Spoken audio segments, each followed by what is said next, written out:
I originally knew I had to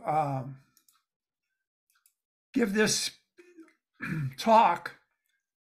And the funny thing happened on the way to doing the talk was that um, I had a real life thing happen to me. And the real life thing that happened to me was the fact that I do mystery shopping, if any of you don't know, which means I go look at things for companies and then I give my honest feedback.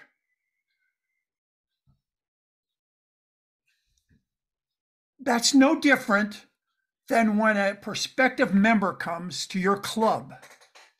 And I'm going to be talking about a number of things that after 2 years of COVID,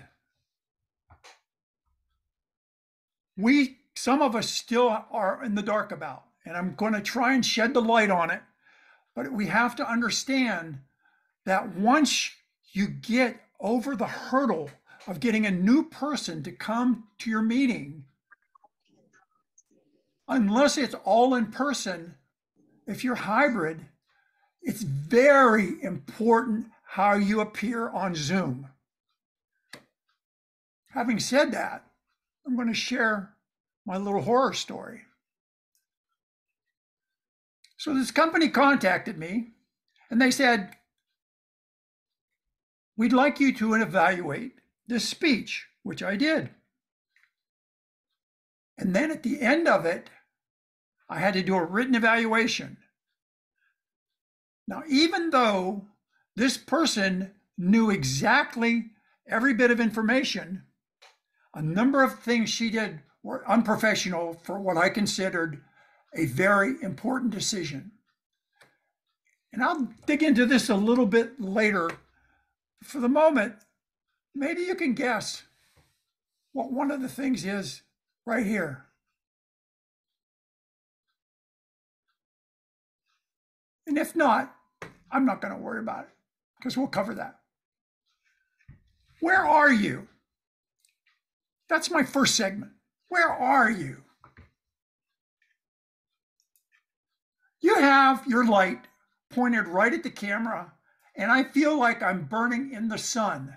My retinas are going to fall off because I can't, you just have so much light going to you. I can't see anything.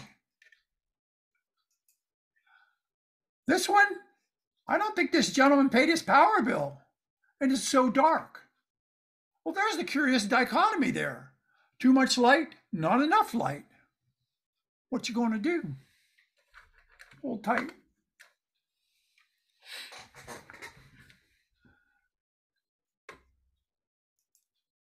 There, zombie apocalypse. Enough light, I can actually see a person there, but because the light is from where? It's from behind the speaker. Hello, friends, behind the speaker. Are you listening to me? The light should be in front of the speaker. And you might say to me, well, Bert, how do I figure that out? You have a great meter right here on your phone.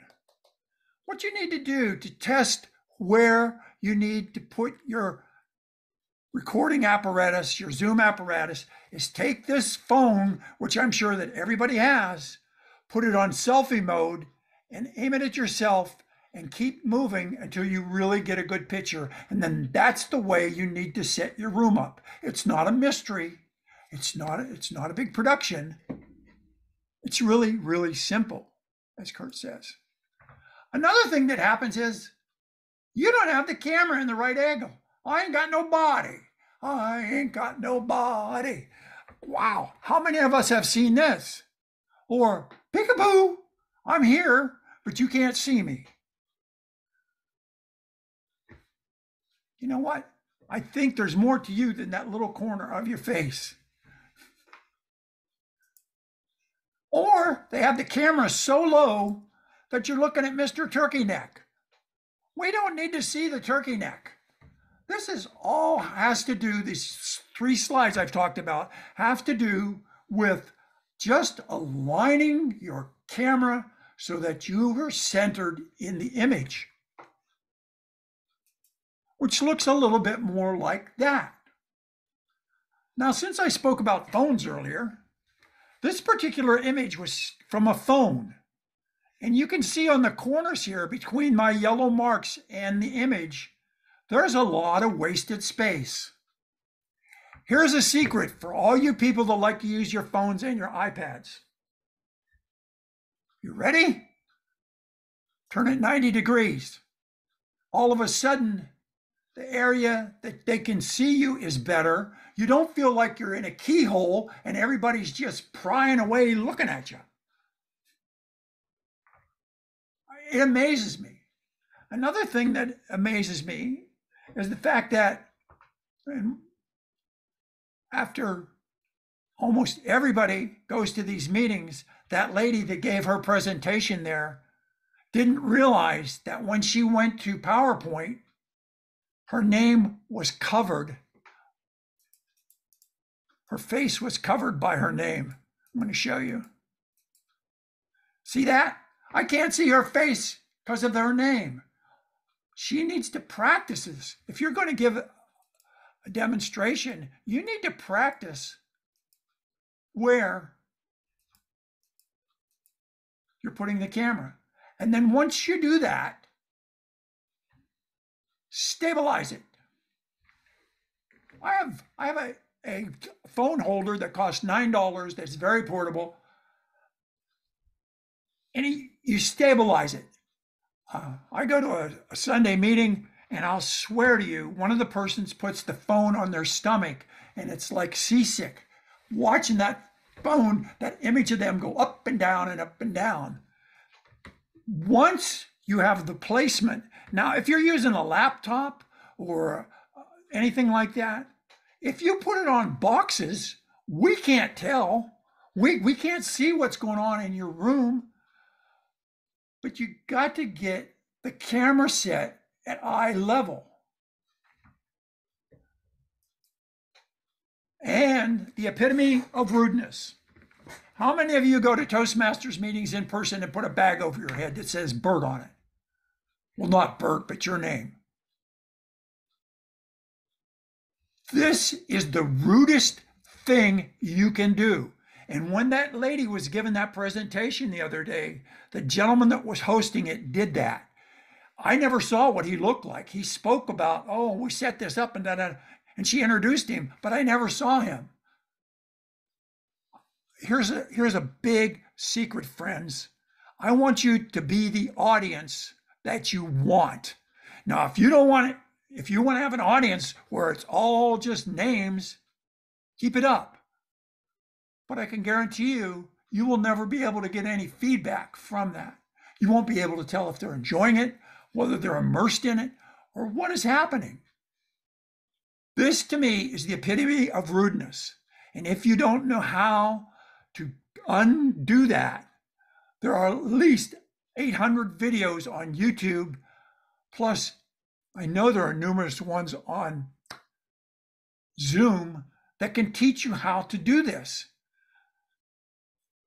Friends, these people are coming to you to have an effective presentation. Somebody actually told me the other night that somebody gave a speech and all they had up was their name. How can you even evaluate something like that? You can't. There's no possible way. They could have been sitting there reading it straight from a card. You have no clue. I would never give that person an evaluation. They said the audio was great, but I can't do the evaluation until I see the video. We're in a video age. The biggest part of Toastmasters is speaking, and another big part is seeing. If we can't see you because you're hidden in a corner or you're always sees the top of your head, this is crucial stuff, and it is easily fixed.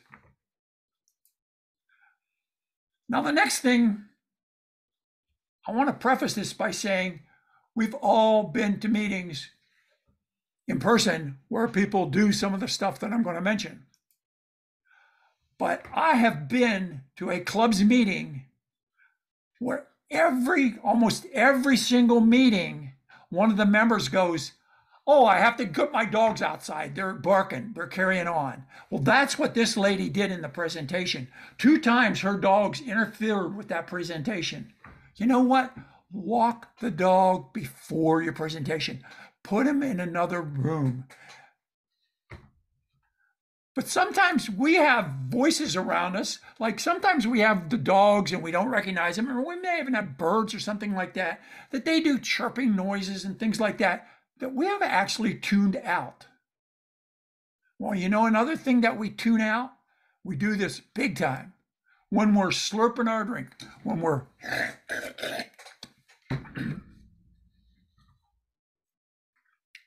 if you're going to drink, don't do that. Or we're eating some crunchy Fritos and all we hear is nom, nom, nom. And I know you've been to meetings where people have done that. Here's the most powerful tool in the entire universe, the mute button that is in the bottom of the Zoom window. Mute yourself. Why do you think you're muted during this presentation? Number 1, because it's being recorded. And number 2, most people don't realize they're making all the background noises. I didn't even realize it when I took a break that I left this open and you heard me go to the toilet and talk and everything else. We have to be cognizant when we're using Zoom that this button here has more power than you can imagine.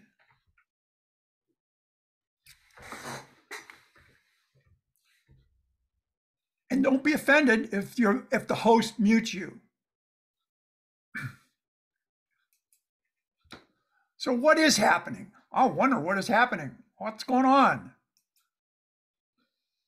I actually attended a Sunday service when COVID was full bore, where people were laying on their couches, wearing t-shirts, drinking beverages. It could have been beer for all I know, wearing a ball hat.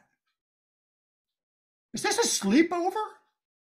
If you're going to set up your camera, at least make the bed. But a better deal would be find a corner of the room where you don't have a bunch of stuff and try and set your rig up there. Another thing that happens is because we cannot see you, because you decided that you want to be anonymous, is anybody in this picture actually paying attention to the speaker? We got a guy leaving the room. We got a guy almost sleeping. We got another lady, I know she's checking her emails. It's imperative when a speaker is up that you pay attention to them. You got to be watching the speaker when they're presenting. It's very important. Because if you do keep your camera on, which you should do, you should pay attention to the speaker. Wow, that's some hard stuff, Bert. You expect us to act like we're at an actual meeting. I've been to meetings where people have been on the treadmill, or they've been walking in the wilderness. This is not the Blair Witch Project. This is not, let's show you the real action of this. What happens when you do that is you get out of breath. And if you aren't muted, we all hear, and the more you go, the tireder you get, or they'll be walking. No, don't do this. Don't do this. And number 1, don't do this. Are you listening, AG? Never, never did I say this strong enough. Do you understand this? Never do a Zoom meeting when you're in the car driving. If we get tickets for texting while we're driving, how distracted can you be during a Zoom meeting? If it's that important a meeting, then what you need to do is pull over and park and then resume the meeting. I was actually at a TLI a while back, and one of my presenters was in a car and he was traveling over the Great Plateau to go to Dollywood or something, and we lost his signal 3 times. Now, he was a passenger in the car, but generally speaking, if you're moving, even as a passenger, you're probably going to lose your your audio. And that's another thing that lady did. Her audio was terrible. I don't know whether it was a bad system or anything like that, but I could only hear about 1/3, 2/3 of what she was saying. Friends, I guess what I'm saying is, I really, deep down inside, wish that you would treat these meetings like they're a real thing, like you are actually going to go to the real thing. I have my suit pants on, I have my tie on, I'm ready to go to a meeting. You will see me at these, particularly the speech contest and the division in the meetings. When you assign people when you assign importance to the meeting, people understand that. If you show up in a t-shirt, just laying back in your chair, just taking it easy, sipping away on your drink, eating like there's no tomorrow, you've just told that person that, hey, pretty much you could blow this meeting off. It doesn't mean anything. I think we need to get back to the fact that in person, the meetings are important. And even on hybrid, it's more important that you be there, that you be present, that you be seen. And if you're not speaking, be quiet. We owe it to the members that come to our club, the prospective members in particular, to see a professional demonstration. Now, that demonstration that I witnessed for Mystery Shop was for Blue Cross Blue Shield in Massachusetts. Do you think Blue Cross Blue Shield wants somebody showing up giving a demonstration where dogs are barking in the background, where people helping, you don't know who they are, they could be a terrorist coming in, ooh, who's that person? I've never seen them before, because you don't see them. And when the sound is so terrible, we have to be at the top of our game when we get to these meetings. Now I hear you saying, I've heard this excuse so many times. Oh, I don't like Zoom. I don't like Zoom. I don't like Zoom. Zoom is terrible. It just makes my head cringe. We don't need Zoom. Wow. But you know what? A good speaker, a good Toastmaster can speak no matter what venue they are in. If you're in an elevator, if you're in a car, and if you're on Zoom, you should be able to communicate with people, even if you can't see what they look like. But you should be able to see what they look like. Oh, Bert, you almost left. So at that point, I would now like to ask if there are any questions. I am opening up the door for this.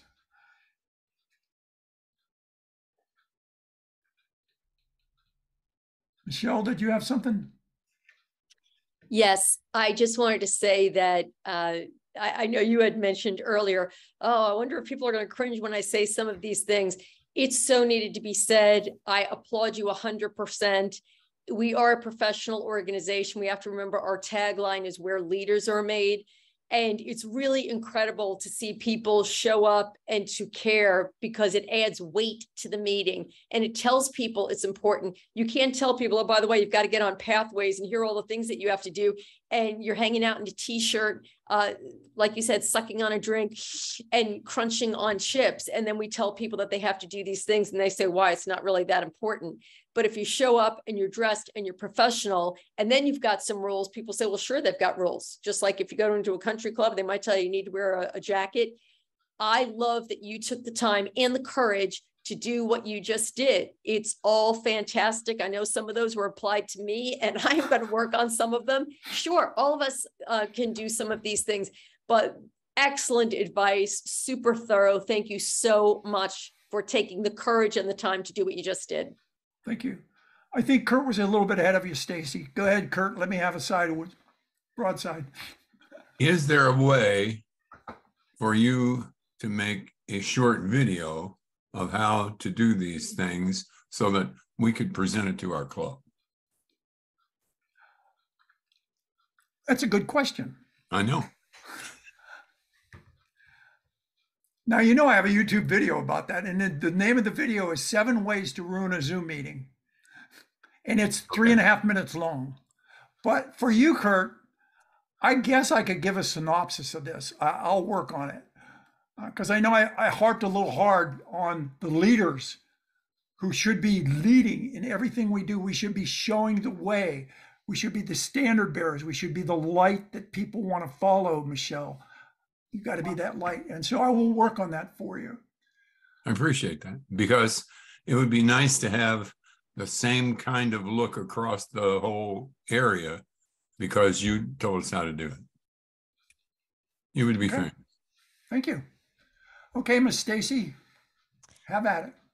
Thank you, Bert. And I agree with everything that's been said. That was an awesome presentation. I loved your humor, whether it was intended or not. That was a great way to present that particular speech. I do agree with everything that you said. We do need to practice being a good audience and to be the audience that we'd like to see. One of the other suggestions I might make is show up 15 minutes early, just like you would to a live meeting. Be there online when people show up to your Zoom portion of your hybrid meeting or your Zoom meeting, whatever it is, and greet people when they come in the door, just like you would if it was a live meeting. I have been to meetings where I showed up and everybody was just sitting there doing other things. It was silent. Everybody was on mute. Nobody was talking or enjoying each other's company. And that's a big part of how we get new members in, is that they have to feel welcome when they come in the door. So get on before, stay a little after, and make it fun. Thank you, Bert. Great job. Appreciate it. Thank you, Stacy. Anybody else?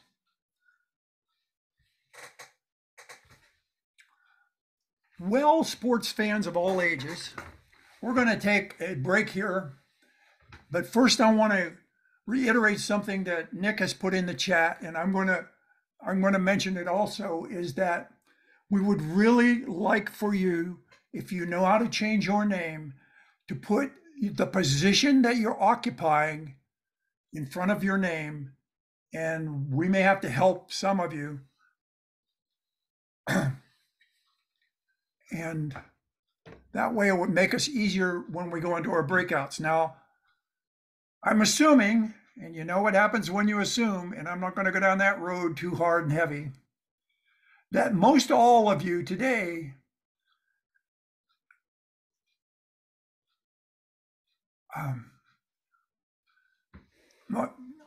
if you want to know how to change your name, go into the participants, click on the little camera link there on the right-hand side where it says more, and then rename yourself. Yeah, and at this point, I rename myself anybody. Okay. I'm assuming that most all of you have been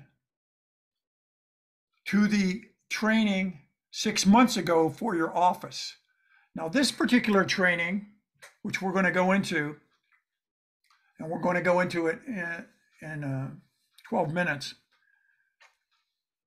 the moderators are going to ask you questions one at a time, and they're going to make notes of things that were helpful or things that were bad or things that didn't come out right. It's a chance for you to express yourself. And then after 45 minutes in the breakout room, we're going to come out, and then the moderators are going to share some of this information. Because if information was good for a sergeant at arms, it might also be beneficial for a vice president of membership. This is how we find out and spread how to do things better among all people. And I think it's going to be beneficial to everybody.